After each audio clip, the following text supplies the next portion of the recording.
Anti-Cybercrime Group ang lahat para matanggal sa internet ang umanay video ng pagpugot ng Abu Sayyaf sa bihag nitong si Robert Hall. Ayon sa PNP, propaganda ito ng bandidong grupo para takutin ang publiko sa maaari nilang gawin.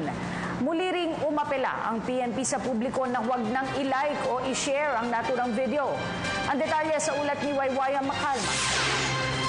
Muling umapela ang pambansang pulisya sa publiko na iwasan ng i-like at i-share ang kumakalat na video sa mga social media kung papaano pinatay ang Canadian national na si Robert Hall. Matapos kasi na makumpirma na may natagpuan na pugot na ulo sa Sulu, ay mayroong video ang kumakalat ngayon sa social media na umaabot sa 1 minuto at 36 na segundo. Sa video, ipinakita ang 2 miyembro ng Abu Sayyaf at isang foreigner na pinaniniwalaang si Robert Hall na nakaluhod pa. Pero ang isang miyembro ng Abu Sayyaf ay nakatakip ang kanyang mukha, habang ang isa naman ay kitang-kita ang kanyang mukha. Ito ay ang taong pumatay kay Hall. Dahil sa tindi na ipinakita sa video ay nakiusap si Police Chief Superintendent Wilben Mayor na iwasan ng i-share at panoorin ng video dahil klarong isang propaganda lang ito ng grupo para ipakita sa lahat ang kanilang mga ginagawa.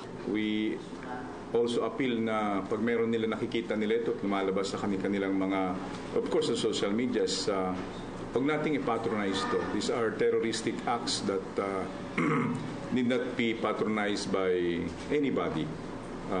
Dapat tayo na mismo ang if we have the capability to delete it, tanggalin natin sa social media or wag na nating tingnan at kundi man i-share sa iba. Habang ang PNP Anti-Cybercrime Group na ang pangunahing unit ang nagsasagawa ng investigasyon ukol sa naturang video.